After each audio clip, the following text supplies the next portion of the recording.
नमस्कार, मैं किरण चौधरी एक बार फिर से आप सभी का हार्दिक स्वागत करते हूँ। देखिए, आज हम जिस मुद्दे पर चर्चा करने जा रहे हैं बहुत ही संवेदनशील मुद्दा है, बहुत ही सोचने वाली बात है कि हमारे समाज में ये सब क्या चल रहा है।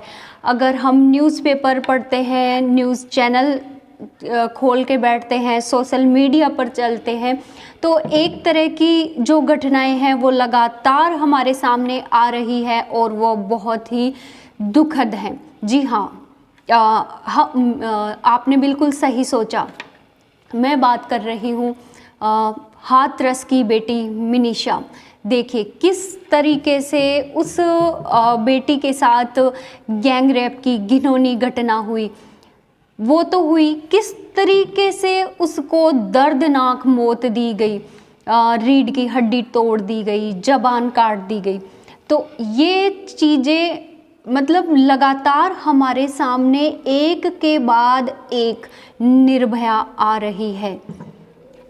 ऐसा तब हो रहा है जबकि पिछले कुछ केसों में जो है जो गुनहगार थे उनको फांसी की सज़ा दी गई। कानून इसके ऊपर लगातार सख्त बन रहे हैं, उसके बावजूद ये घटनाएं ना रुक रही है, ना कम हो रही है, बल्कि लगातार बढ़ रही है। इसलिए जो है मैं खुद सोचने के लिए मजबूर हो गई, ऐसा क्यों हो रहा है। और दूसरा, इन घटनाओं को रोकने के लिए या कम करने के लिए सिर्फ हम पूरी जिम्मेदारी कानून को, मतलब मैं इस केस में भी ये बात नहीं करूँगी कि कानून क्या कर रहा है, प्रशासन क्या कर रहा है, हमारे पॉलिटिशियन क्या कर रहे हैं, मैं उनकी बात नहीं करूँगी। देखिए, ये जो समस्या है वो एक बिल्कुल इस कोरोना के जैसे हो गया कि कोई भी एक अकेला व्यक्ति इस कोरोना को क्या दुनिया से ख़त्म कर सकता है? नहीं कर सकता।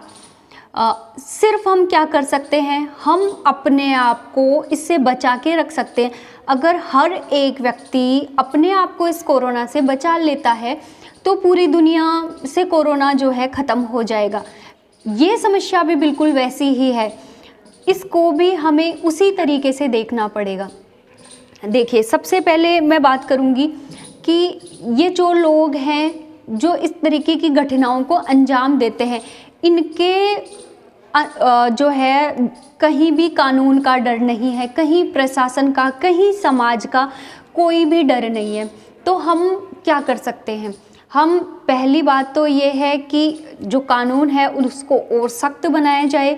प्रशासन ऐसी जो घटनाएं हैं उनके ऊपर जो है कड़ी कार्रवाई करे, समाज को जागरूक किया जाए। ये सब चीज़ें होनी चाहिए। लेकिन इसकी जो जड़ें हैं, कहते हैं कि कोई भी समस्या है, कोई भी बीमारी है, अगर आप उस बीमारी को ख़त्म कर देते हो ना तो क्या होगा, वो दोबारा आ जाती है। लेकिन अगर उसकी जड़ को हम निकाल देते हैं फिर वो समस्या नहीं आएंगे। मैंने बहुत सोच विचार किया, कई बार कुछ लोगों से चर्चा की, तो एक चीज़ निकल के आई कि हम लोगों को क्या है, इसकी भी तह तक जाना पड़ेगा, इसकी जड़ तक जाना पड़ेगा कि कैसे हम समाज से इन घटनाओं को रोक सकते हैं।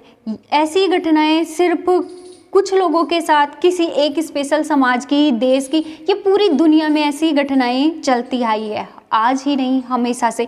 पर पिछले कुछ वर्षों में जिस तेज़ी से ये घटनाएं बढ़ रही है, बहुत ही जो है सोचने वाली ये विषय हो गया।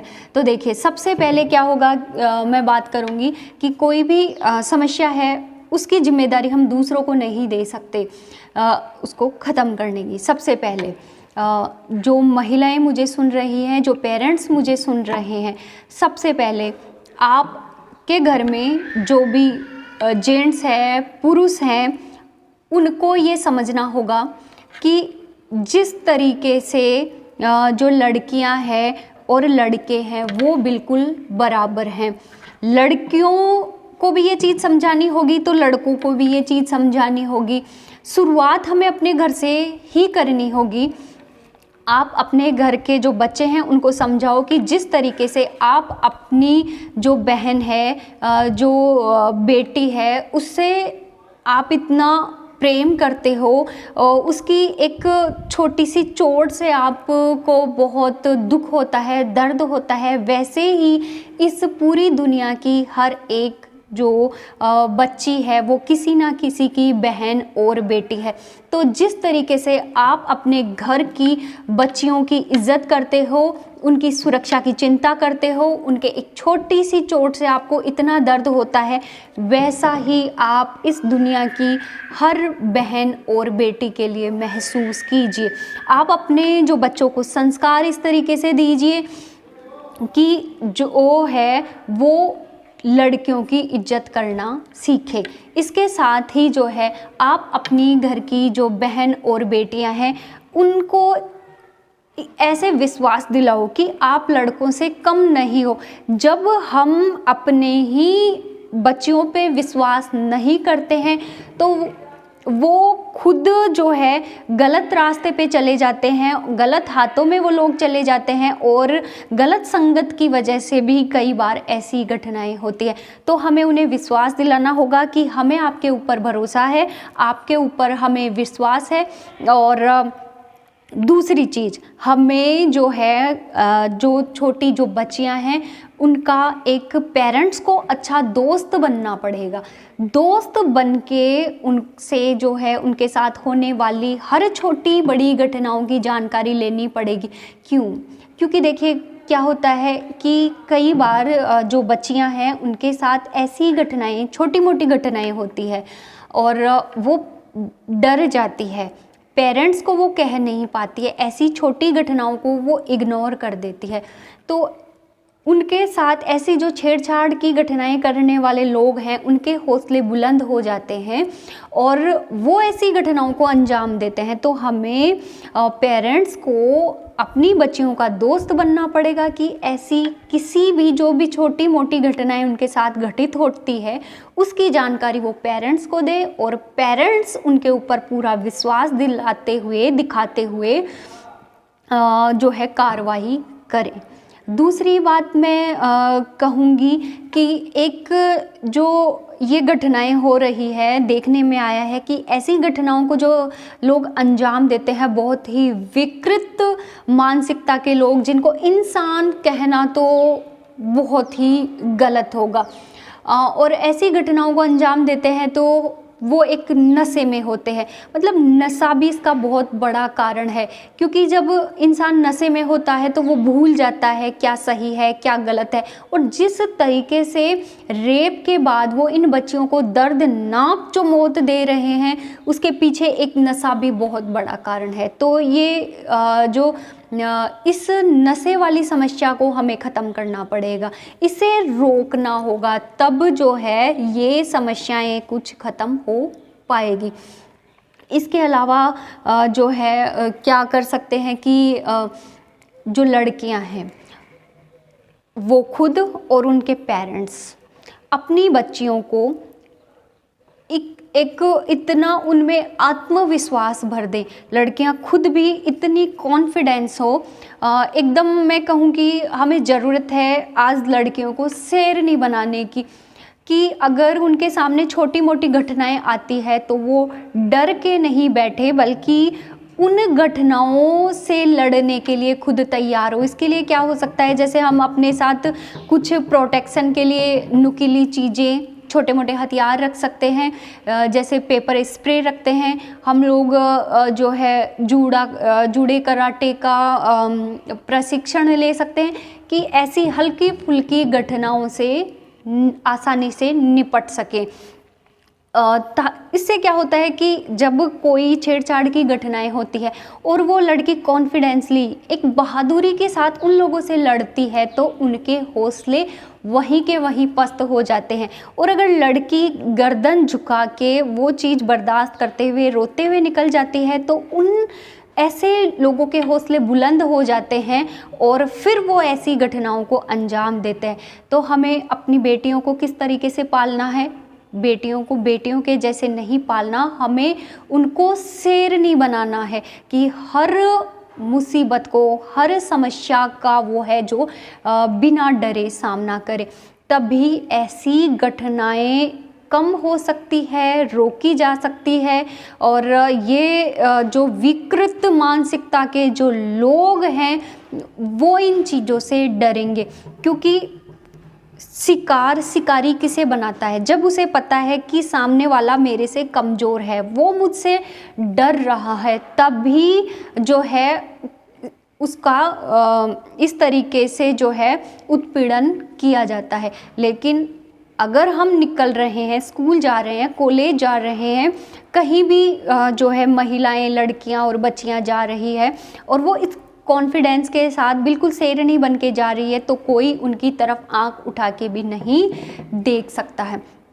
तो माँ बाप को समझना होगा, बच्चियों को ऐसे आप संस्कार दो। ठीक है, मॉडर्न होना बहुत अच्छी बात है, मैं नहीं कहूँगी ये गलत है, लेकिन जो है मॉडर्न होने के साथ साथ अच्छे संस्कार होने चाहिए।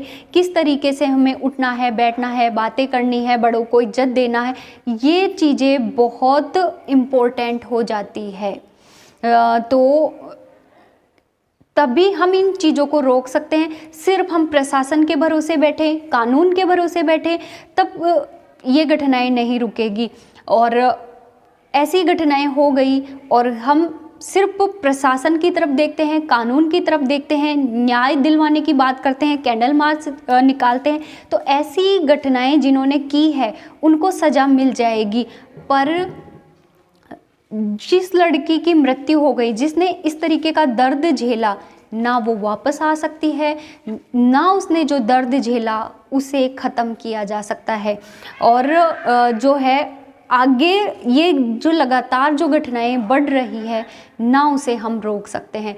तो मेरा सभी से हाथ जोड़ के नम्र निवेदन है, महिलाओं से, बेटियों से, पेरेंट्स से, कि लड़कियां जो है डरना छोड़ दें और कॉन्फिडेंस के साथ निकलें। और स्पेशली सबसे बड़ी भूमिका पेरेंट्स की होंगी, जो अपनी बच्चियों के ऊपर तो भरोसा दिलवाएगी, अपने लड़कों को भी ये शिक्षा देंगी।